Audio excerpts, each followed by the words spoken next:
நீங்கள் ஒரு இஸ்லாமிய ஆண்மகனாக இருந்தீங்கன்னு வச்சுக்கோங்களேன், நீங்கள் 4 திருமணம் வரைக்கும் பண்ணிக்கலாம். அதுவும் இஸ்லாமிய பெண்ணை தாண்டி ஜூவிஷ் அண்ட் கிறிஸ்டியன்ஸை கல்யாணம் பண்ணிக்கலாம். இது ஒரு கான்ட்ரவர்ஷியலான டாபிக் தான், பட் கேட்கும்பொழுது அப்படியா அப்படிங்கிற மாதிரி இன்ட்ரெஸ்ட் தரக்கூடிய டாப்பிக்கும் கூட. இப்போ ரீசெண்டாக நடந்த யூஎஸ் எலெக்ஷனில் வந்துட்டு ட்ரம்ப் ஜெயிச்சிட்டார் இல்லையா? ஆனால் 2020 இவர் பிரசிடெண்ட்டாக இருந்த சமயத்தில் ஆப்ரஹாம் அக்கார்ட் அக்ரிமெண்ட் அப்படிங்கிற ஒன்றை கொண்டு வந்தார். இந்த அக்ரிமெண்ட்டில் இஸ்ரேல் அப்புறம் மிடில் ஈஸ்ட் கண்ட்ரீஸ் வந்துட்டு சைன் பண்ணுறாங்க யூஎஸ்னுடைய சப்போர்ட்டோட. இப்போ இந்த 3 மதங்கள் இருக்கு இல்லையா, ஜூவிஷ் பீப்புள், இஸ்லாமிக் பீப்புள், அதுக்கப்புறம் வந்துட்டு கிறிஸ்டியன்ஸ், இவங்க 3 மதங்களும் இருக்க கண்ட்ரீஸ் வந்துட்டு நாங்கள் ஒரு பீஸ்ஃபுல்லான ரிலேஷன்ஷிப்பை எஸ்டாப்ளிஷ் பண்ணுறோம் அப்படிங்கிற ஒரு விஷயத்தை சம்மதிக்கிறதுக்காக தான் இந்த ஒரு அக்ரிமெண்ட். இப்போ இந்த 3 மதங்கள்லையும் பார்த்தீங்க அப்படின்னா அப்ரஹாம் அப்படிங்கிற ஒரு பெயர், இப்ராஹிம்னு சொல்லலாம், அப்ரஹாம் அப்படிங்கிற ஒரு பெயர் வந்துட்டு காமனாக சொல்லப்படும். இப்போ இவர் யார் அப்படின்னு பார்த்தீங்கன்னா இந்த 3 மதங்களுமே ஆரம்பிக்கிறதுக்கு ஒரு தொடக்க புள்ளியாக இருந்தவர்னு சொல்லலாம். இப்போ இந்த 3 மதங்கள்லையுமே பார்த்தீங்கன்னா அவங்களுடைய வேர்ஷன்ஸ், நிறைய பாயிண்ட் ஆஃப் வியூஸ்ன்னு இருக்குது. பட் இது எல்லாத்துலேயுமே சொல்லப்படுற ஒரு காமன் வேர்ஷன் இருக்கும் இல்லையா, அதை நம்ம பார்க்கலாம். அப்போ தான் எப்படி முஸ்லிம்ஸால் வந்துட்டு ஜூவிஷ் அண்ட் கிறிஸ்டியன்ஸாக கல்யாணம் பண்ணிக்க முடியும் அப்படிங்கிறதும் நமக்கு தெரியும். வீடியோக்குள்ளே போயிடலாம். Welcome to Tamil threads. நான் உங்கள் மௌன மொழி.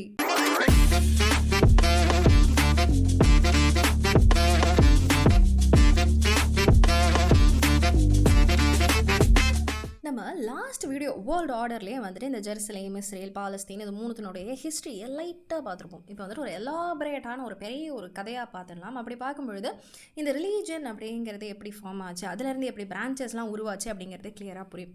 இப்போ நம்ம எல்லாருக்குமே ஒரு கடவுள் நம்பிக்கை அப்படிங்கிறது சொல்லுவோம் இல்லையா, அந்த மாதிரி அப்ரஹாம் அப்படிங்கிற ஒருத்தருனுடைய கடவுள் நம்பிக்கை என்ன அப்படிங்கிறதையும் பார்க்கலாம். 18th century BCயில் மெசபடோமியா ரீஜியனில் வந்துட்டு அப்ரஹாம் அப்படிங்கிற ஒருத்தர் இருக்கார். இவருக்கு வந்துட்டு ஒரு நாள் என்ன ஆகுது, இந்த அசரீரை மாதிரி ஒரு விஷயம் கேட்குது. கடவுளினுடைய மெசேஜ் ஒன்று இவர்கிட்ட வந்து சேருது. அந்த மெசேஜின் படி இவர் என்ன பண்ணுறாரு, யூஆர் ரீஜியன்லேருந்து கேனன் ரீஜியனுக்கு போய் தன்னுடைய குடும்பத்தோடு செட்டில் ஆகிறாரு. இப்போ இவங்க எல்லாருமே பார்த்தீங்க அப்படின்னா ஹீப்ரூ பேசுகிறவங்க. இந்த அப்ரஹாமினுடைய முதல் மனைவியான சாரா மூலமா இவருக்கு ஒரு குழந்தை பிறக்குது. அந்த குழந்தையின் பேர் ஐசக். அண்ட் இவருடைய 2வது மனைவி ஹகர் மூலமாக ஒரு குழந்தை பிறக்குது. அந்த குழந்தையின் பேர் பார்த்தீங்கன்னா இஸ்மாயில். இப்போ இஸ்மாயில் என்ன பண்ணுறாங்க, சின்ன ஒரு ஃபேமிலி ப்ராப்ளம் அப்படிங்கிறதுனால அவர் அங்கே இருந்து வேறு ஒரு இடத்துக்கு போகிறாரு. அந்த இடம் தான் இப்போ இருக்க அரபிக் நேஷன். ஐசக் என்ன பண்ணுறாரு, அவங்க எல்லோரும் ஃபேமிலியாக கேனன் ரீஜன்லேயே இருக்காங்க. இவங்க எல்லாருமே ஹிப்ரூஸ். இப்போ வரைக்குமே இந்த கிறிஸ்டியன் ஆர் இஸ்லாம் அப்படிங்கிற ஒரு ரிலீஜியனுங்கிறது ஃபார்ம் ஆகலை. ஐசக்கு பிறக்கிறவங்க தான் ஜேக்கப் அப்படிங்கிறவங்க. ஜேக்கப்புக்கு கல்யாணம் அப்புறம் 12 குழந்தைகள் பிறக்குது. அந்த குழந்தைகளை தான் 12 ட்ரைப்ஸ் ஆஃப் இஸ்ரேல் அப்படிங்கிறாங்க. அந்த 12 பேரில் ஒருத்தவங்க தான் ஜூடா. அவருடைய 10வது ஜென்ரேஷன், 10வது வம்சாவளியாக வந்தவர் தான் டேவிட் அப்படிங்கிறவர், கிங் டேவிட். இப்போ இந்த கிங் டேவிட் தான் என்ன பண்ணுறாரு, ஜூவிஷ் பீப்புளுக்கான ஒரு கிங்டமை கிரியேட் பண்ணுறாரு. டேவிடுக்கு அப்புறம் வந்ததுன்னு பார்த்தீங்கன்னா சாலமன் வராரு. இந்த சாலமன் தான் என்ன பண்ணுறாரு, ஜூவிஷ் பீப்புளுக்காக ஒரு கோவில் ஒன்று கட்டுறாரு. இவருடைய டைம் பீரியடுக்கு அப்புறம் பார்த்தீங்கன்னா அந்த எம்பையர் வந்துட்டு அப்படியே வீக்காக ஆரம்பிக்குது. அப்போ தான் பேபிலோன் அங்கே வார் தொடுத்து வராங்க. அங்கே இருக்க ஜூவிஷ் பீப்புள் எல்லாரையுமே என்ன பண்ணுறாரு, கொலை செய்யறது அண்ட் அவங்கள அடிமையாக்குறதுங்கிற மாதிரி பண்ணுறாங்க. அதுக்கப்புறம் பார்த்தீங்கன்னா கிங் சைரஸ் வராரு. இந்த சைரஸ் கிங் என்ன பண்ணுறாருன்னு பார்த்தீங்கன்னா முன்னாடி பண்ண மாதிரி ஜூவிஷ் பீப்புளை அடிமையாக்கவோ கொலை செய்யவோ இல்லை, அதுக்கு பதிலாக அவங்களுடைய கோரிக்கைகளை ஏற்றுக்கிறாரு. ஜூவிஷ் பீப்புளுக்கு அங்கே 2வது கோயில் ஒன்று கட்டி கொடுக்குறாரு. அண்ட் ஆல்சோ உலகம் முழுக்க ஸ்கேட்டராக இருக்க ஜூவிஷ் பீப்புள் எல்லாத்தையும் என்ன பண்ணுறாரு, அந்த இடத்துக்கு வர சொல்லி கூப்பிடுறாரு. அங்கே பார்த்தீங்கன்னா யோரத் கிங் கீழே ஆட்சி அப்படிங்கிறது அமையுது. ஆனால் அங்கே இந்த வார்லாம் பார்த்தோம் இல்லையா, அது வந்துட்டு தொடர்ச்சியாக நடந்துக்கிட்டே இருக்குது. இந்த ஜூவிஷ் பீப்புள் வந்துட்டு பயங்கரமாக தாக்கப்படுறாங்க, அடிமையாக்கப்படுறாங்க. ஸோ இங்கே இருக்கவங்க என்ன பண்ணுறாங்க, ஒரு விஷயத்தை நம்ப ஆரம்பிக்கிறாங்க. என்ன அப்படின்னா, கடவுளுடைய தூதுவர் ஒருத்தர் வருவார், அவர் நம்மளை இங்கேருந்து காப்பாற்றி மீட்டு கொண்டு போவார் அப்படிங்கிற ஒரு விஷயத்தை நம்புகிறாங்க. ஆனாலும் சிலர் வந்துட்டு இதை நம்பல. பிகாஸ் சில ஜூவிஷ் பீப்புளில் வந்துட்டு மோசஸ் தான் கடவுளினுடைய மெசஞ்சர் அப்படிங்கிறத நம்புகிறாங்க. அவங்க வந்துட்டு ஜீசஸ் கிரைஸ்ட்டை கடவுளுடைய மெசஞ்சர் அப்படிங்கிறத ஏற்றுக்கல. இப்போ யார் இந்த மோசஸ் அப்படின்னு பார்த்தீங்கன்னா, நம்ம முன்னாடி சொன்னோம் இல்லையா, அப்ரஹாம் வந்துட்டு கேனன் ரீஜியனில் ஒரு ஜூவிஷ் கம்யூனிட்டியாக தான் வந்து செட்டில் ஆகியிருப்பார். இந்த கேனன் ரீஜியன் பார்த்தீங்கன்னா ஒரு டெசர்ட், ஒரு பாலைவனம். அங்கே வந்துட்டு ப்ராப்பரான ஃபுட்டோ ஷெல்டரோ எதுவுமே இருக்காது. ஸோ அங்கே இருந்த சில ஹிப்ரூஸ் என்ன பண்ணுறாங்கன்னு பார்த்தீங்கன்னா ஈஜிப்துக்கு இடம்பெயர்ந்து போகிறாங்க. அப்போ ஈஜிப்தை ஆட்சி செஞ்சுட்டு இருந்த மன்னருக்கு இவங்க வந்தது பிடிக்கல. பிகாஸ் அவங்க வந்துட்டு ஒரு பேர்டனாக பார்த்தார், ஒரு சுமையாக பார்த்தார். அங்கே இருக்க மக்களினுடைய உணவையும் ஷெல்டரையும் இவங்க கூட சேர்ந்து பகிர்ந்துக்கணும் அப்படிங்கிறது அவருக்கு பிடிக்கல. ஸோ என்ன பண்ணுறாரு, ஹிப்ரூஸை வந்துட்டு அடிமைப்படுத்துகிறாரு, கொலை செய்கிறாரு. அண்ட் அவங்களுக்கு பிறக்கிற அந்த ஃபேமிலி ஹிப்ரூ பீப்புள்ஸ் இருக்காங்க இல்லையா, அவங்களுக்கு பிறக்கிற குழந்தைகளை அழிக்க சொல்லிடுறாரு. பிகாஸ் பாப்புலேஷன் அதிகமாகிடுச்சுன்னா இன்னும் எக்ஸ்ட்ரா பேர்டனாக இருக்கும் அப்படிங்கிறதுனால அந்த குழந்தைகள் எல்லாரையுமே வந்துட்டு அழிக்கணும்னு சொல்லிடுறாரு. அப்போ தான் அங்கே ஒரு ஹிப்ரூ ஃபேமிலியில் ஒரு குழந்தை ஒன்று பிறக்குது. அந்த குழந்தை தான் மோசஸ். இப்போ இவங்க என்ன பண்ணுறாங்க, மோசஸை காப்பாற்றணும் அப்படிங்கிறதுக்காக ஒரு ரிவரில் மிதக்கிற மாதிரி அனுப்பி விட்டுடுறாங்க. இப்போ இந்த குழந்தை என்ன பண்ணுது, கரெக்டாக எஜிப்தியன் கிங்கு கண்லேயே போய் படுது. ஆனால் எஜிப்தியன் கிங் என்ன பண்ணுறாரு, மோசஸ் வந்துட்டு ஒரு குழந்தை தான் இல்லையா, அவர் ஹிப்ரூ அப்படிங்கிறதும் தெரியாது. ஸோ அவர் என்ன பண்ணுறாரு, எடுத்து வளர்க்க ஆரம்பிக்கிறார். இப்போ மோசஸ் வந்துட்டு ஒரு யங்ஸ்டராக ஆகிறார், ஒரு இளம் மனிதனாக ஆகிறாரு. அப்போ வந்துட்டு அவருக்குமே ஒரு அசரீரி கேட்குது. அப்ரஹாமுக்கு எப்படி கேட்டதோ அதே மாதிரி மோசஸுக்கும் கேட்குது. அந்த மெசேஜ் என்ன வந்தது அப்படின்னு பார்த்தீங்கன்னா, ஈஜிப்தில் இருக்க அடிமைகள் எல்லாருமே ஹிப்ரூஸ், அவங்களுக்குன்னு ஒரு லேண்ட் இருக்குது, நீ தான் அவங்கள மீட்டு கொண்டு வரணும் அப்படிங்கிற ஒரு விஷயத்த சொல்கிறாரு. ஸோ மோசஸ் என்ன பண்ணுறாரு, இந்த மெசேஜ் எடுத்துகிட்டு போய் ஈஜிப்தியன் கிங் கிட்ட சொல்கிறாரு. ஆனால் ஈஜிப்தியன் கிங் என்ன பண்ணுறாரு, இதை வந்துட்டு ஏற்றுக்கவே இல்லை, சம்மதிக்கவே இல்லை. அவங்க எல்லாரும் என்னுடைய அடிமைகள், அவரை வந்துட்டு அடிமைகளாகவே வச்சுக்கணும், அவங்களுக்கு விடுதலைங்கிறது கொடுக்கக்கூடாதுன்னு நினச்சாரு.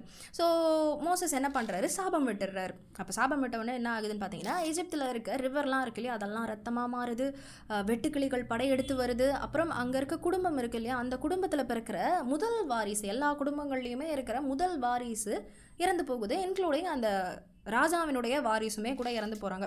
அப்போ எஜிப்தியன் கிங் என்ன பண்ணுறாரு, சரி நீங்கள் போங்க அப்படின்னு விட்டுடுறாரு. அதுக்கப்புறம் ஹிப்ரூ பீப்புள் என்ன பண்ணுறாங்க, மறுபடியும் அவங்களுடைய பிளேஸுக்கே வந்து செட்டில் ஆக ஆரம்பிக்கிறாங்க. ஸோ அவங்கள பொறுத்த வரைக்கும் மோசஸ் தான் கடவுளினுடைய தூதுவர், கடவுளினுடைய மெசஞ்சர் அப்படின்ட்டு ஸ்ட்ராங்காக பிலீவ் பண்ணாங்க. அதனாலேயே இவருக்கு அப்புறம் வந்த ஜீசஸை கடவுளுடைய தூதுவன் அப்படின்ட்டு அவங்களால ஏற்றுக்க முடியல. அது மட்டும் இல்லாமல் இவருடைய ப்ராக்டிஸ் எல்லாமே டிஃப்ரெண்ட்டாக இருந்தது. அதுவும் இல்லாமல் காலாகாலமாக ஃபாலோ பண்ணிட்டு வந்த ப்ராக்டிசஸை இவர் தப்புன்னு சொல்கிறாரு. ஸோ அதனாலேயே ஜூவிஷ் பீப்புளுக்கு ஜீசஸை ஏற்றுக்க முடியலை. ஸோ இவங்க என்ன பண்ணுறாங்கன்னு பார்த்தீங்கன்னா, ஜீசஸை சிலுவையில் அரைஞ்சிட்றாங்க. இந்த விஷயம் ஜீசஸை ஃபாலோ பண்ணுறவங்களுக்கு தெரிய வருது, ஜூவிஷ் பீப்புள் தான் காரணம் இயேசுவை வந்துட்டு சிலுவையில் அரைஞ்சதுக்கு அப்படின்னு தெரிஞ்சதுக்கு அப்புறம் என்ன பண்ணுறாங்க, ஜூவிஷ் பீப்புளை அங்கேருந்து விரட்டி அடிக்கிறாங்க. ஸோ மறுபடியும் என்ன ஆகுது, ஜூவிஷ் பீப்புளுக்கு ஒரு பிளேஸ் அப்படிங்கிறது இல்லாமல் போகுது. ஸோ சென்ச்சுரிஸுக்கு அப்புறம் பார்த்தீங்கன்னா அங்கே அலெக்சாண்டர் அந்த இடத்த கேப்சர் பண்ணுறாங்க.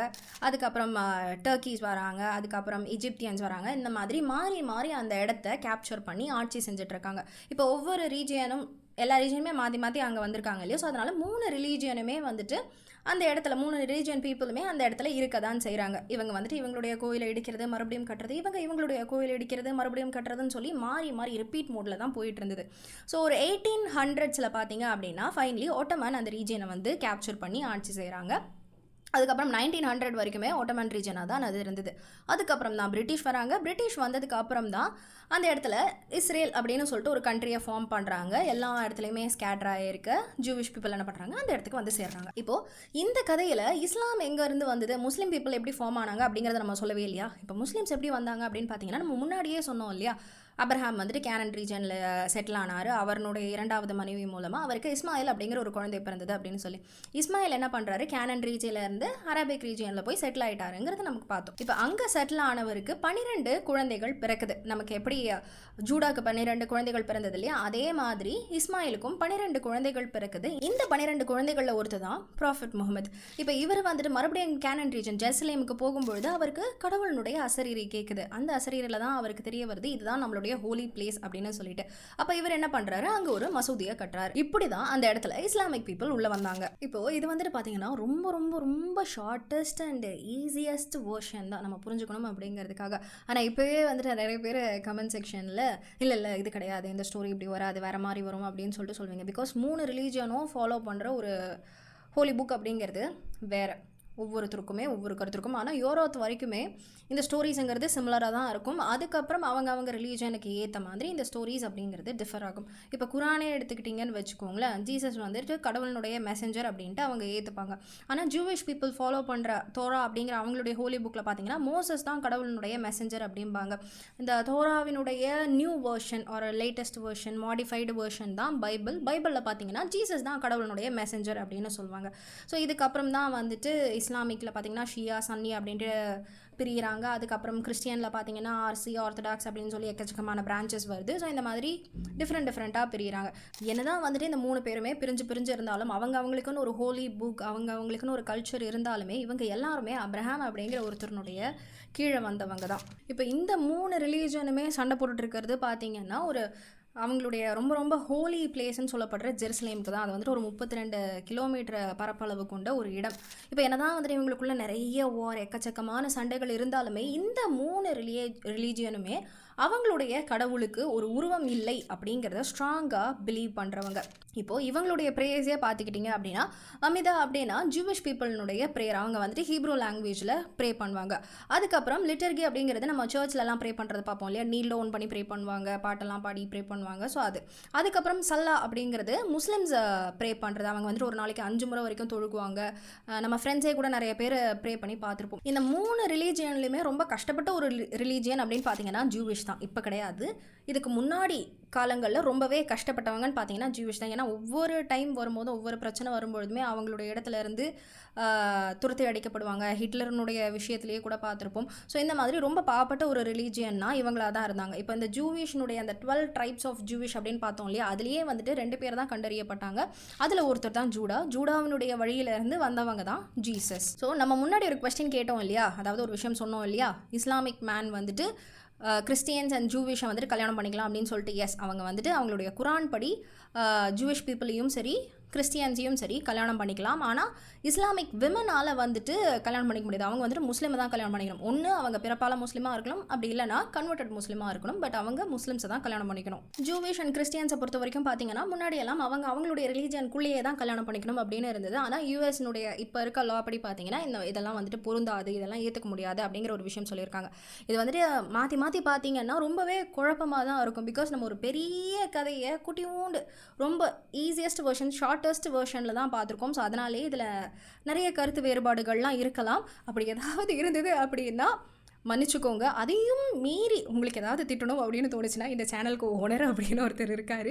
அதுக்கப்புறம் இந்த கண்டென்ட் எழுதி கொடுத்த பிள்ளை ஒன்று இருக்குது. இந்த வீடியோ எடிட் பண்ணுற எடிட்டர் ஒருத்தர் இருக்கார். அவங்களையும் சேர்த்து திட்டிக்கோங்க. இன்னொரு பதிவில் பார்க்கலாம். கேட்டதற்கு நன்றி.